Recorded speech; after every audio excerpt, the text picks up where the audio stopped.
अस्सलाम वालेकुम नाजरीन। मिडल ईस्ट से आज तीन बड़ी और धमाकेदार खबरें सामने आ रही हैं। हिजबुल्लाह ने सैकड़ों रॉकेट तैनात कर दिए हैं और जंग की हर साजिश का जवाब देने को पूरी तरह तैयार है।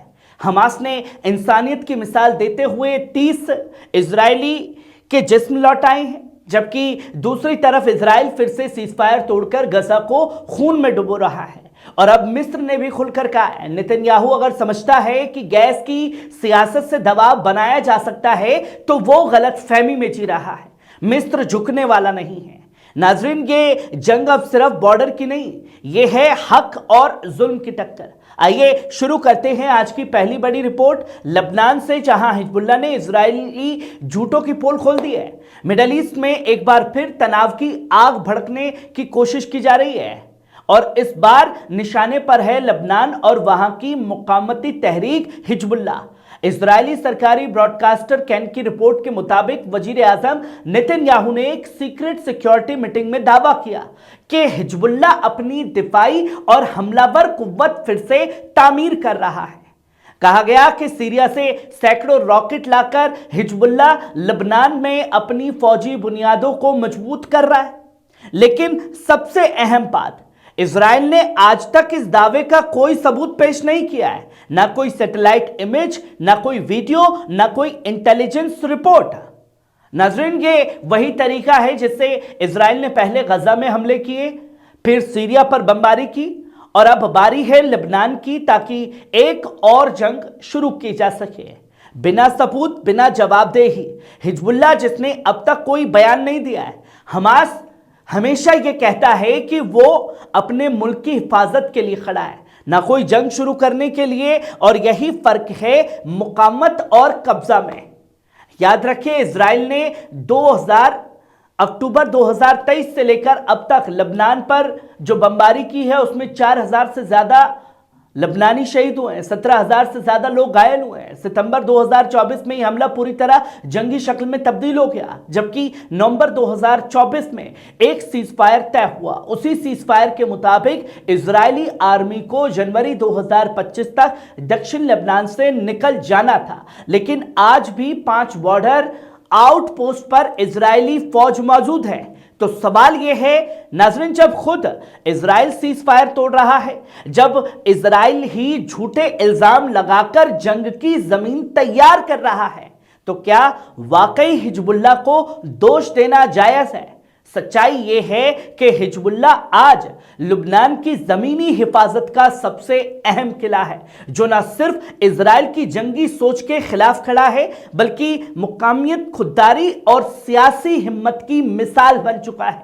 इजराइल अगर वाकई अमन चाहता है तो पहले अपनी फौजी मौजूदगी खत्म करनी होगी, ना कि हिजबुल्लाह के नाम पर फिर जंग का माहौल बनाना होगा। और सिर्फ यही नहीं है, बल्कि आप दूसरी खबर देखिए, 30 से ज्यादा इजरायली के लाशें जो हैं हमास ने लौटाई हैं। गजा से एक खबर सामने आई, इजराइल ने आज 30 फिलिस्तीनी और कुछ हमास ने इजरायली लोगों के शव लौटाए हैं। खान यूनुस के नासिर मेडिकल कॉम्प्लेक्स ने बताया कि रेड क्रॉस के जरिए ये तमाम बॉडीज इजरायली फौज से रिसीव की गई और हमास के जरिए दी गई। अब तक कुल 225 लोगों के जिस्म गजा वापस लाए जा चुके हैं। लेकिन नाजरीन, ये वो ताबूत है जो इंसानियत पर उठाए गए सवालों का जवाब बन चुका है। इस तथाकथित सीजफायर डील के तहत हर एक इजरायली लाश के बदले 15 फलस्तीनी जिस्म लौटाए जाने का समझौता हुआ है। यानी अमन के नाम पर भी सौदे की राजनीति है। और फिर भी इजराइल में सीज फायर की शर्तों को तोड़ते हुए एक बार फिर गजा पर रात भर बमबारी की गई है। मंगलवार से बुधवार के दरमियान भी रात गजा के कई इलाकों पर भारी हमले किए गए, जिसमें 100 से ज्यादा फलस्तीनी भी शहीद हुए और इनमें दर्जनों मासूम बच्चे शामिल थे। गजा की सिविल डिफेंस एजेंसी ने भी बताया कि यह अब तक की सबसे भयानक रात थी, जबकि सीज फायर 10 अक्टूबर से लागू हो चुका है। अमेरिकी सदर डोनाल्ड ट्रंप और कतर के वसीयतकारों ने दावा किया था कि यह सुलह कायम रहेगी, मगर इजरायली फौज ने एक बार फिर अपने वादे तोड़ दिए हैं।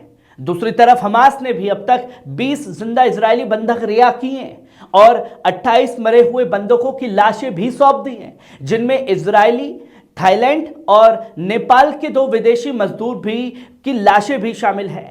यहां तक कि हमास ने एक ऐसी पहचानी न लाशें भी लौटाई जो 2023 के बाद से लापता मानी जा रही थी। अब भी 10 लाशें गजा में मौजूद हैं, जिनमें एक तंजानिया और एक थाई नागरिक की बॉडी बताई जा रही है। लेकिन नाजरीन, हमास ने साफ कहा है कि हम सीज फायर पर कायम है, मगर 2 साल की तबाही ने गजा की जमीन, इमारतें, पहचान सब मिटा दिया है। मुकम्मत के लिए अब लाशें ढूंढना भी मुश्किल है, क्योंकि इजरायली बमबारी ने हर निशान मिटा दिया है। इसी वजह से मिस्र की रिकवरी टीमें अब गजा में दाखिल की गई हैं, जो भारी मशीनों की मदद से जमीन के नीचे से शहीदों के जिस्म निकालने की कोशिश कर रही है। लेकिन सोचिए नाज़रीन, जिस मुल्क ने हजारों बेगुनाहों को मार डाला, वो अब लाशों की अदला बदली करके इंसाफ और अमन का दिखावा कर रहा है। क्या ये इंसानियत है? क्या ये सुलह है, या फिर जुल्म को वैध बनाने का नया खेल? सच्चाई ये है कि गजा का खून अब सिर्फ धरती पर नहीं, बल्कि दुनिया के जमीन पर भी लग चुका है। वहीं आप आखिरी खबर देखिए, मिस्र ने जताया गुस्सा।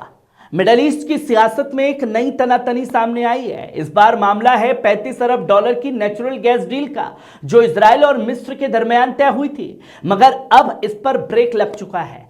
अमेरिकी एनर्जी सेक्रेटरी क्रिस राइट ने अपना अगला 6 दिन का इजरायली दौरा भी रद्द कर दिया है। यह फैसला तब आया है जब इजराइल ने एनर्जी मिनिस्ट्री एल कोहेन ने इस ऐतिहासिक गैस एक्सपोर्ट डील को मंजूरी देने से इनकार कर दिया। अब डील की कहानी क्या है?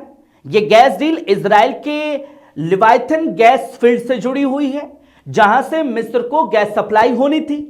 न्यू मेड एनर्जी और चारवोन इस प्रोजेक्ट में शामिल है।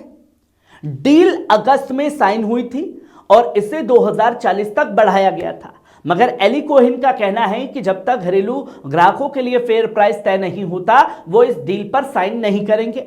उन्होंने कहा कि इजराइल की अवाम के साथ नाइंसाफी नहीं हो सकती, यानी पहले अपने देश को राहत, फिर दुनिया को गैस। ये इजरायली स्टैंड अमेरिका के लिए बड़ा झटका भी है।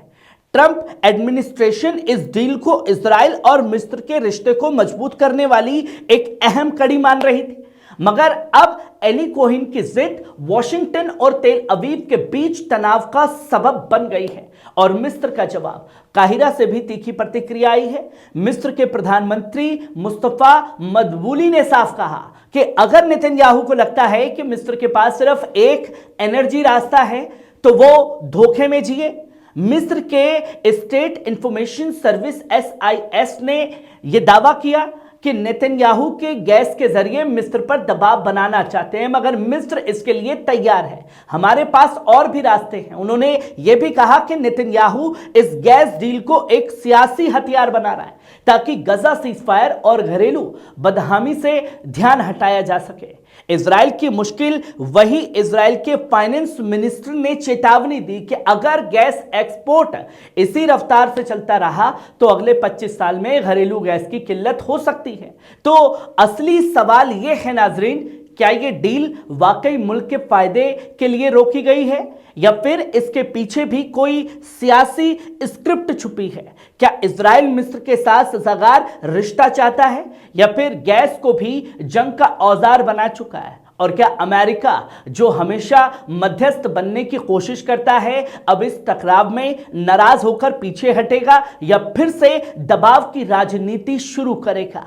और किस पे करेगा, इजिप्ट या इजराइल पर? कैसी लगी खबर? कमेंट बॉक्स में आकर के अपनी राय जरूर दीजिएगा। शुक्रिया।